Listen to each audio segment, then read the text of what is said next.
तो hello guys, स्वागत है आज हमारे इस न्यू वीडियो में। और आज हम देखेंगे विद्युत क्षेत्र की बल रेखाएं। तो यदि आवेश का मान 0 से बड़ा हो तथा आवेश का मान 0 से छोटा हो तो विद्युत क्षेत्र की बल रेखाएं देखेंगे हम। विद्युत क्षेत्र की बल रेखाएं ये एग्जाम में डायरेक्ट क्वेश्चन पूछा जाता है, ठीक है। अब आपको एक बात ध्यान रखनी होगी कि जो धनात्मक आवेश होता है, धनात्मक आवेश जो पॉजिटिव होता है, विद्युत क्षेत्र की रेखाएं उससे दूर जाती है, दूर दूर ऐसे, मतलब धनात्मक आवेश से ऐसे जाती है, ठीक है, ऐसे जाती है। आपको ध्यान से समझना, ये बहुत इम्पोर्टेंट है, इससे बाद में और भी डेरिवेशन होगी। तो धनात्मक आवेश के कारण विद्युत क्षेत्र की रेखाएं त्रिज्यतः बाहर होती है। कहाँ होती है? बाहर। और ऋणात्मक आवेश से इसका उल्टा होगा, और क्या होगा? ऋणात्मक आवेश जिसे बोलते हैं हम नेगेटिव, इसकी तरफ होती है, ठीक है। उससे तो बाहर होती है और इससे इसकी तरफ होती है, ठीक है,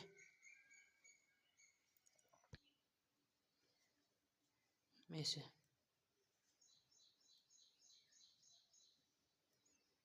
ऋणात्मक आवेश की ओर होती है ना, की ओर होती है, और इससे दूर होती है और इसकी ओर होती है। यहाँ पर क्या लिखेंगे? त्रिज्यतः भीतर की ओर, भीतर, है ना। ये 2024 में भी क्वेश्चन आ रखा है, 24 में आपको ध्यान रखना है, ठीक है। तो आपके सामने मैंने फिर एक कंडीशन लिख दी है। पॉजिटिव आवेश के लिए तो इस तरह की बल रेखाएं निकलती है और नेगेटिव के लिए इस तरह की। अब आवेश का मान अगर 0 से बड़ी होगी तो उसके लिए कैसे निकलेगी बल रेखाएं विद्युत क्षेत्र की? तो यहाँ पर हम आवेश का मान 0 से बड़ा होगा, तो 0 से बड़ा होगा तो 1 2 3 पॉजिटिव होगा, तो वही पॉजिटिव आवेश ये मान लेते हैं। इसकी बल रेखाएं कैसे निकलेगी? अब पॉजिटिव आवेश की जो बल रेखाएं त्रिज्यतः बाहर की ओर होती है, तो कैसे निकलेगी? त्रिज्यता बाहर की ओर निकलेगी, ठीक है, ऐसे। कैसे भी बना सकते हो आप, लेकिन दिखनी चाहिए बाहर। एग्जाम में आपको पेंसिल से बनानी है। ये एक और बात ध्यान रखनी है आपको, डायग्राम जो है फिजिक्स में सारे पेंसिल से बनाने, पेन से नहीं बनाने, ठीक है।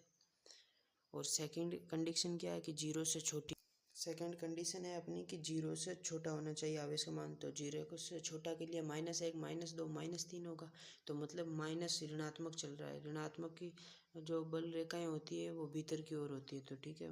नेगेटिव आवेश के लिए बनाते हैं तो नेगेटिव आवेश के लिए ऐसे बनेगी, भीतर की ओर, कैसे? ऐसे। पॉजिटिव के लिए ऐसे, नेगेटिव के लिए ऐसे। ये भीतर और जो बाहर का कॉन्सेप्ट है ये बहुत ध्यान रखना, फिल इन द ब्लैंक्स में पूछते हैं, ठीक है। ये हो गई आपकी किसके लिए?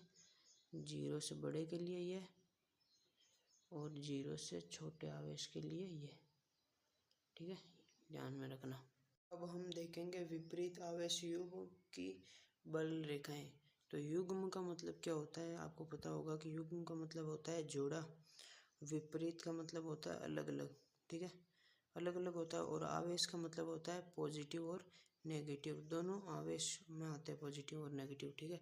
जब भी आवेश शब्द आए तो यह मत समझ लेना कि ओनली वन पॉजिटिव है या ओनली नेगेटिव, नहीं, दोनों आएंगे, पॉजिटिव भी आएगा और नेगेटिव भी आएगा।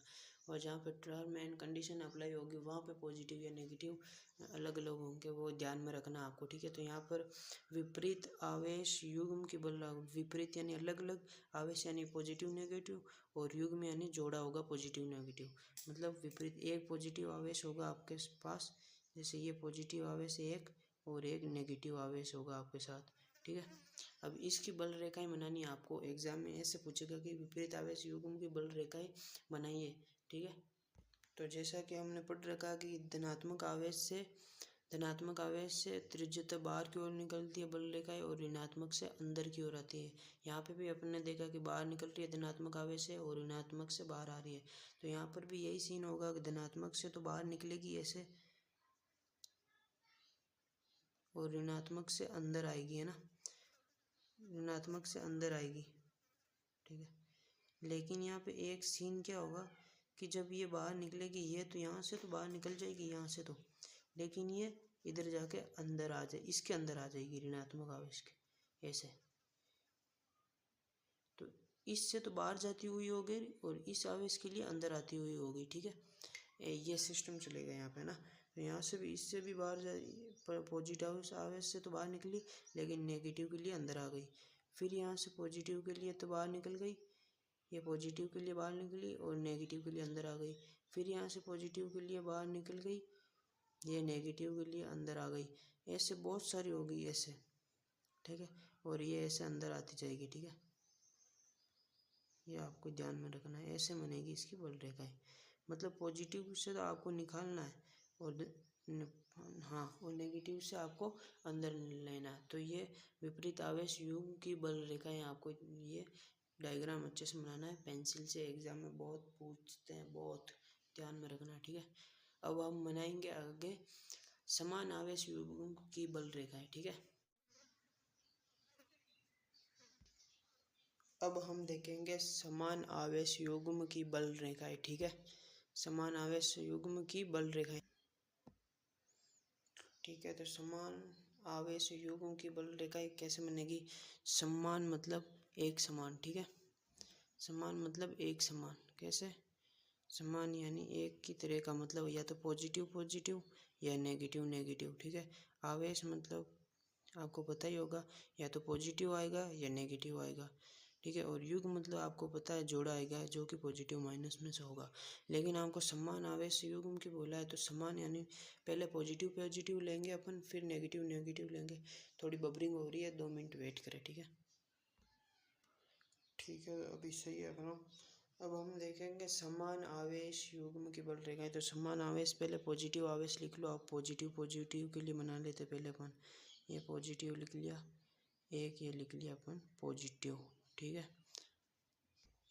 अब जैसे आपको पता होगा कि पॉजिटिव आवेश से हमेशा जो आवेश की बल रेखाएं, विद्युत क्षेत्र की बल रेखाएं निकलती हैं, वो बाहर की ओर होती त्रिज्या तक, ठीक है। तो वैसे मना दो, आपको क्या है, ये ऐसे बनेगी इसकी, ऐसे अच्छे से बनाना आपको, ठीक है, कॉपी में। इसकी भी ऐसी बनेगी, ये भी पॉजिटिव आवेश इसलिए।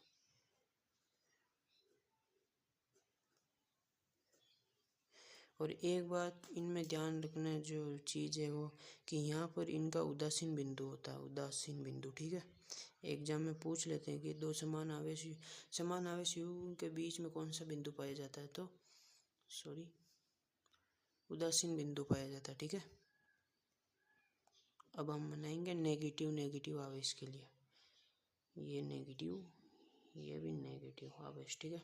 तो नेगेटिव आवेश के लिए कैसे होती है आपको पता है। नेगेटिव आवेश के लिए त्रिज्या तो भीतर की ओर होती है, तो ये ऐसे होगी, ठीक है।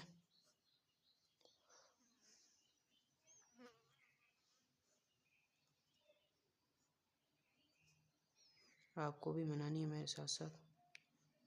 ये ऐसे होगी, और इसका भी बीच में यहाँ जो होगा उदासीन बिंदु होगा, ठीक है, उदासीन बिंदु, ठीक है। अब हम पढ़ेंगे विद्युत द्विध्रुव, ठीक है, इलेक्ट्रिक डाइपोल। इसमें इसकी डेफिनेशन मैंने लिख दी है, डेफिनेशन से ही समझेंगे सब कुछ। दो एक समान परिमाण के विपरीत आवेश, ठीक है। आपको मैंने बोला था कि कंडीशन देगा तो विपरीत आवेश मतलब एक पॉजिटिव होगा और एक नेगेटिव। परिमाण मतलब मैग्नीट्यूड इनका फिक्स होगा, एक 5 मैग्नीट्यूड का होगा तो दूसरा भी 5 मैग्नीट्यूड का होगा, ठीक है।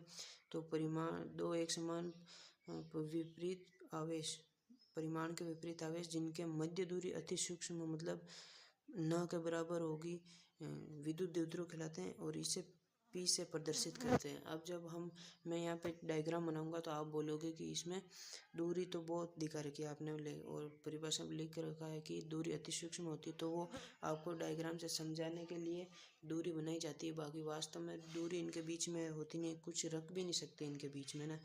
पेंसिल की जो नोक होती है वो भी इनके बीच में नहीं रखी जा सकती है, प्रैक्टिकल में देखा जा चुका है, ठीक है। अब हम डेरिवेशन करते हैं इसकी, ठीक है। तो हमें बोला है दो विपरीत प्रकृति के आवेश, तो एक हम ले लेते हैं पॉजिटिव आवेश, एक ले लेते हैं हम यहाँ पे नेगेटिव आवेश। इनके दूरी मध्य मान लो r है, ठीक है। अब इसका परिमाण 5 है तो इसका परिमाण भी 5 होगा, ठीक है। और इनके दूरी मध्य न के बराबर है, लेकिन आपको समझाने के लिए मैंने लिखी है, ठीक है, और डायग्राम बनाया है। बाकी जो डेफिनेशन है वो एकदम स्टैंडर्ड है, यही आपको बोर्ड एग्जाम में लिख के आनी है और यही आती है परिभाषा, बार बार पूछी जाती है इसीलिए, ठीक है। अब यहाँ से क्या रिजल्ट निकलता है, देखो यहाँ पे आवेश का परिमाण है तो एक ही आवेश लेने की जरूरत पड़ेगी अपन को, ठीक है। तो क्या होगा P बराबर, अब बोलेगा P क्या है, तो P विद्युत द्विध्रुव को इस P से प्रदर्शित करते हैं, तो P बराबर क्या हो जाएगा Q। अब आप बोलोगे एक पॉजिटिव है एक नेगेटिव है, तो देखो हम अपन ने परिमाण लिया, इसका परिमाण मतलब मैग्नीट्यूड, अंदर पॉजिटिव या नेगेटिव कुछ भी हो बाहर निकलेगा वो पॉजिटिव होगा, इसलिए ए क्यू लिया है। तो P बराबर Q और दूरी इनकी R, ये हो गई, ठीक है। P का मान क्या आ गया हमारे पास QR, ठीक है। अब आगे सोल्व करते हैं।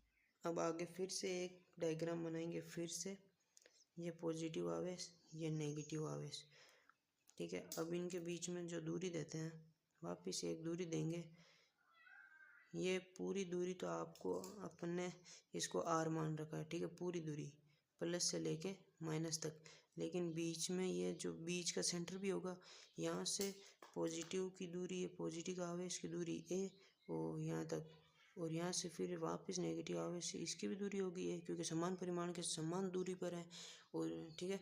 तो यहाँ पर अब क्या होगा, अब यहाँ से इस टोटल दूरी का जो मान आ जाएगा हमारे पास 2 है, ठीक है। ये R इसका आ जाएगा मान अपने पास 2 हो गया, ठीक है। अब क्या होगा, इसे इक्वेशन 1 मान लो, ये इक्वेशन नंबर 1, ये इक्वेशन नंबर 2, और समीकरण में शॉर्ट में लगा समीकरण 1 व समीकरण 2 से, ठीक है। P का P लिख दिया अपन ने, Q का Q आ गया, और ये R है, समीकरण नंबर 1 ये है। अब समीकरण 2 से मान पुट करेंगे, ठीक है। P बराबर P, Q का Q इंटू R का मान क्या है, R का मान ये देखो, R का मान है 2 है, ठीक है। तो यहाँ से P का मान जो विद्युत द्विध्रुव निकलता है अपने पास निकलता है Q2A, P बराबर 2QA, कुछ भी बोल सकते हो, Q2A या 2AQ कुछ भी नहीं है, ठीक है। अब यहाँ से विद्युत द्विध्रुव का देखो आपको दिख नहीं रहा, ये मान निकला, ठीक है। यहाँ से क्या होगा, P बराबर QR, ये अपनी फर्स्ट इक्वेशन है। अब यहाँ पर P का P आ जाएगा बराबर बराबर Q का Q, और R का मान हमने जो निकाला था ये Q बराबर 2 है, ये यहाँ पर R की जगह पुट करेंगे तो ये फॉर्मूला अपने पास आ जाएगा, ठीक है। अब क्या होगा, यहाँ से हम विद्युत द्विध्रुव का मात्रक देखें। अब विद्युत द्विध्रुव का मात्रक हमने फॉर्मूलों से निकालना सीखा, तो यहीं पर भी वही, ये तो है विद्युत द्विध्रुव, ये है कूलाम, आवेश का मात्रक क्या होता है कूलाम, ठीक है। और ये क्यू आर क्या है, 2Q है, 2Q है, R क्या है, इनके बीच की दूरी को किस में मापते हैं, मीटर में, ठीक है। तो ये हो जाएगा कूलाम मीटर, ठीक है। P बराबर कूलाम इंटू मीटर। ये आपको ध्यान रखना कि आवेश को अपन कूलाम मापते हैं, दूरी को मीटर में मापते हैं। तो यहाँ पर ए स्क्वायर नहीं है, आप मीटर स्क्वायर मत कर देना, ठीक है। कूलाम इंटू मीटर यही इसका जो होता है मात्रक होता है, ठीक है। द्विध्रुव का विद्युत द्विध्रुव का मात्रक होता है, ठीक है। अब हम इसके बाद में पढ़ेंगे विद्युत द्विध्रुव आघूर्ण, ये तो विद्युत द्विध्रुव इलेक्ट्रिक डाइपोल था, अब हम पढ़ेंगे इलेक्ट्रिक डाइपोल मूवमेंट, ठीक है। अब हम देखेंगे विद्युत द्विध्रुव आघूर्ण इलेक्ट्रिक डाइपोल मूवमेंट, इसमें कुछ नहीं होगा, सेम टू सेम है जो अपने सेकंड डायग्राम बनाया, बस इसमें अपन को ये देखना है इसकी दूरी किधर से किधर होती है, बताएंगे किधर से किधर होती है। आप वीडियो देखते रहिए, और वीडियो आपको अच्छी लग रही है, हमारा कंटेंट अच्छा लग रहा है तो सब्सक्राइब करें हमारे चैनल को, ठीक है। तो अभी अपन स्टार्ट करते हैं विद्युत द्विध्रुव आघूर्ण की डेरिवेशन। अपन ने जो सेकंड वाला डायग्राम बनाया था वही एक बार वापस बना देते हैं। यहाँ पर पॉजिटिव आवेश, एक नेगेटिव आवेश, ये था अपने पास, इनके मध्य जो दूरी थी वो थी R, जिसे हमने बाद में क्या किया था यहाँ से यहाँ इसकी दूरी a हो गई थी और इसकी दूरी यहाँ से यहाँ तक a हो गई थी, मतलब 2a हो गई थी। यहाँ तक का आपने प्रोसेस अभी तक समझ रखा है। अब यहाँ पर क्या होता है ना कि एग्ज़ाम में क्वेश्चन पूछा जाता है कि विद्युत द्विध्रुव आघूर्ण की दिशा किधर होगी, तो हमेशा ध्यान रखना, नोट लिख लो। एक विद्युत द्विध्रुव आघूर्ण, मैं शॉर्ट में लिख रहा हूँ, कि दिशा जो है नेगेटिव से पॉजिटिव होगी, मतलब ऋणात्मक से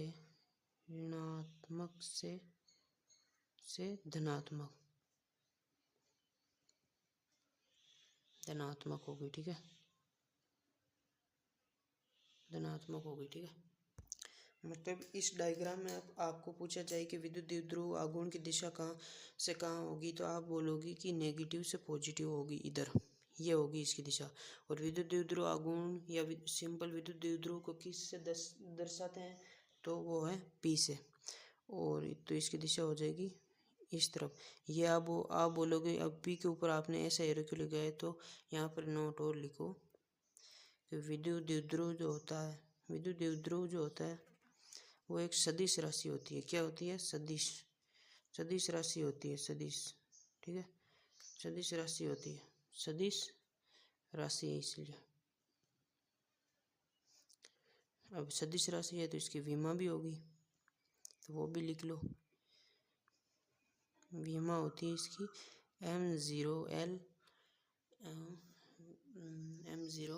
M0LT है इसकी जो विमा होती है। आपने 11th क्लास में आई होप पढ़ा होगा, नहीं तो याद कर लेना, इतनी विमाएं पूछी नहीं जाती क्लास 12th में। अब इसके अगले वाले नेक्स्ट वीडियो में हाँ, अब हम करेंगे अक्ष पर विद्युत क्षेत्र की गणना और निरक्ष पर विद्युत क्षेत्र की गणना करेंगे, जो कि मोस्ट इम्पोर्टेंट है इस चैप्टर का। यहीं से ही एग्ज़ाम में डेरिवेशन आती है 6 नंबर की या 5 नंबर की। ठीक है, तो वो अपन नेक्स्ट वीडियो में करेंगे। और आपको हमारा वीडियो अच्छा लगा हो तो लाइक करना, अपने चैनल को सब्सक्राइब करें, सपोर्ट करें मेरा। और केमिस्ट्री की क्लास अब मैंने अपलोड कर दी है और अभी लगातार क्लासें चलने वाली अपलोड होंगी। और बाद में अपन वन शॉट भी रखेंगे पूरे चैप्टर को, एक 2 3 4 घंटे में। और उसकी वन शॉट के बाद में उसके क्वेश्चन आंसर भी करेंगे अपन NCERT जो मोस्ट इंपॉर्टेंट हो गए बोर्ड वाइज। ठीक है, और ये सब बोर्ड्स के लिए यूपी, झारखंड, राजस्थान, बिहार, छत्तीसगढ़, ठीक है, हरियाणा। तो मिलते हैं नेक्स्ट वीडियो में।